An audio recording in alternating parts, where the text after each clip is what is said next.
एक समय भगवान ब्रह्मा और भगवान विष्णु का आपस में झगड़ा हो गया। अब क्या झगड़ा इनका कैसे होता है कि जैसे ये साधक साधना करते थे, मेडिटेशन हठ योग करके समाधिस्थ होते थे, तो काल इनको भ्रमित करने के लिए किसी को तो विष्णु रूप में दर्शन दे देता, तो ऋषि महर्षि सोचते कि ये विष्णु जी देवता हैं, ये पूर्ण परमात्मा है, और उनको आकर पुल बांध देते कि आप ही समर्थ हो, आप ही सर्वशक्तिमान हो, मन समाधि दशा में आपके दर्शन हुए, आप खुद परमात्मा हो, आप अपने आप को छुपाए हो। तो इस बात से विष्णु जी फूल का जो है ना कोपा हो जाते और सोच लिया कि मैं ही भगवान हूँ। एक ने, दो ने, 10 ने, 20 ने ऐसे ही कहा। फिर किसी को ये जैसे समाधिस्थ हो रहे, किसी को ब्रह्मा के रूप में दर्शन दे देता है, और वो जो थोड़ी बहुत मांगे कुछ सिद्धि विद्धि उन्हें देख अंतर्ध्यान हो जाता समाधि दशा में। तो वो क्या कहते थे कि हे भगवान, ये ब्रह्मा जी को कहते आप खुद पूर्ण परमात्मा हो, आप ही समर्थ हो, हमने समाधि दशा में आपका दर्शन पाए हैं, और आप ही समर्थ हो, आप अपने आप को छुपाए हुए हो, आप सृष्टि के रचनहार हो। और किसी को शिव रूप में दे देता है, तो वो सोचते हैं शिव ही सृष्टि रचने वाला है, ये छुपाए हुए हैं अपने आप को।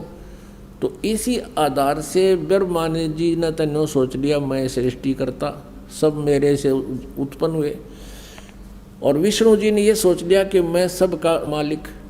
एक दिन ब्रह्मा जी आ गए विष्णु जी के पास। ब्रह्मा जी को देखकर विष्णु उठे नहीं, ये जान करके मैं इससे बड़ा हूँ और मैंने इसकी उत्पत्ति की है, जैसे उसने और ऋषि महर्षियों से सुन रखी थी। उधर से ब्रह्मा जी ने सोचा कि मैं इसका बाप हूँ, मैं इसका जनक हूँ, और ये मेरी आदर भी नहीं कर रहा है। ब्रह्मा जी कहने लगे बेटा उठ देख, मैं तेरा बाप आया हूँ। हाँ, विष्णु जी कहे कि मैं तेरा बाप हूँ, तू तेरा जन्म मेरी नाभि कमल से हुआ है। इस बात पर दोनों का झगड़ा हो गया। अब उन झगड़े को समाप्त करने के लिए इस काल ने, सदाशिव ने बीच में एक पिलर खड़ा कर दिया, लोहे का, शिवलिंग बोलते हैं उसको। वो लोहे सफ़ेद एक नूरी एक पिलर सा खड़ा कर दिया। तो ये दोनों ने झगड़ा था छिया दिया छोड़, उसको ढूंढने लगे उसके एंड को। कहने का भाव यह कि फिर ये शिव रूप में प्रकट हो गया। और फिर ये क्या समझाता है, ब्रह्मा विष्णु महेश इनसे प्रसन्न किया, तो काल इनको धोखा देता है कि ये तो मेरा साकार रूप है, यो पिलर, और मैं निराकार रूप हूँ। मैं अब तुम्हारे सामने साकार बनकर आया हूँ, मैं ही भगवान हूँ, तुम अपने आप को भगवान मत समझो। अब देखो विद्वेश्वर संहिता, ये वही शिव पुराण गीता प्रेस गोरखपुर से प्रकाशित। और ये देखो ब्रह्मा विष्णु महेश का आपस में झगड़ा हो गया था, बीच में यो स्तंभ खड़ा कर दिया, इसको लिंग बोले, शिवलिंग। और ये अब 25 पृष्ठ पे हम दिखाते हैं। ब्रह्मा और विष्णु ने पूछा प्रभो सृष्टि आदि 5 कर्तव्यों के लक्षण क्या क्या हैं यह हम दोनों को बताइए। भगवान शिव बोले, युग काल बोला कि मेरे कर्तव्यों को समझना अत्यंत गहन है, तथापि मैं कृपा पूर्वक तुम्हें उनके विषय में बता रहा हूँ। अब यहाँ देखो, यहाँ देखिएगा 26 पृष्ठ पे संक्षिप्त शिव पुराण नीचे आते हैं। अब ये काल शिव रूप में खड़ा क्या कह रहा है, पुत्रों तुम दोनों ने तपस्या करके प्रसन्न हुए मुझ परमेश्वर से सृष्टि और सतिथि नामक 2 कृत प्राप्त किए, ये तुमको बहुत प्रिय है। अब देखो ये तो 2 तो ये हो गए ब्रह्मा और विष्णु, और फिर क्या कहता है, इसी प्रकार मेरी विभूति स्वरूप रुद्र और महेश्वर ने, यूँ में गलत लिखा है, 2 अन्य उत्तम कृत संहार और तिरोभाव मुझसे प्राप्त किए हैं। तो 2 तो ब्रह्मा विष्णु महेश हो गए, और 2 ये रुद्र और महेश हो गए। बोलनिया 5वां इस सिद्ध हो गया कि ब्रह्मा विष्णु और रुद्र और महेश इस काल के ही पुत्र हैं। ये अपने पुत्र इस शिव को ही इन 11 रुद्रों का मुखिया बनाता है, इसलिए यही एक रुद्र रूप भी धारण करता है। वैसे वो लीला काल की ही होती है।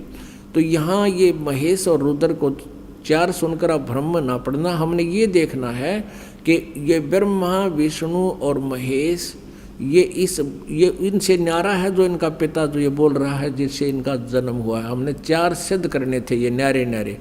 तो ब्रह्मा विष्णु और महेश, रुद्र भी इन्हीं की एक अलग से इन्होंने बना रखा मुखिया, वो अलग है।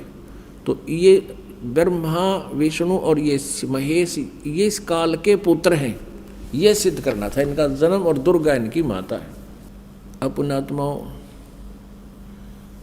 अब वो विवेकानंद जो महर्षि रामानंद जी का शिष्य था, उसने आँखों देख लिया कि ठीक लिखा है, लेकिन अभिमान वश माना नहीं और कहने लगा तू क्या जाने पुराणों के बारे में, तू कौन है, कहाँ से आया है, छोटी सी उम्र का बालक, तुझे क्या पता पुराणों में क्या लिखा है। परमात्मा तो बोले नहीं। उससे पहले वह श्रोता कहने लगे ये तो नीरू का बेटा है, ये जुलाहे का पुत्र है। तो ब्राह्मण बात बदल गया, वह तो हटाना था वहाँ से, उनका सबका ध्यान पलटना था। कहने लगे अरे तूने ये तिलक क्यों लगा रखा है, तूने कोई गुरु बनाया है? हाँ कहाँ जी गुरु बना रखा है। कौन है तेरा गुरु? और तू शूद्र जाति का? हाँ मैं शूद्र जाति का और मैंने गुरु बना रखा है। कौन? जो तेरा गुरु है वही मेरा गुरु है। अब विवेकानंद ने कहा देखो रे लोगों कितना झूठा है, पाखंडी है, ये धानक जुलाहा शूद्र वर्ण में, और मेरे गुरुदेव स्वामी रामानंद जी पंडित श्री श्री 1008, ये तो शूद्रों के दर्शन भी नहीं करते, वो तो अच्छे पल्ला करके बात करते हैं। और ये कहता है देखो मेरे गुरुजी की बेइज्जती कर रहा, तेरे अभी जाता हूँ गुरुजी के पास, तेरी जो ना सहमत आएगी तुझे सबक मिलेगा, और तुम भी आना श्रोता हो वहाँ पर देखना। वो बात थी, वह रोला रला दी, सच्चाई को ऊपर आने नहीं दिया। और पुण्यात्माओं कहने लगा कल देखूंगा तने। तो पुण्यात्माओं आगे की कथा फिर कल सुनाओगे आपने। बोलो सतगुरुदेव।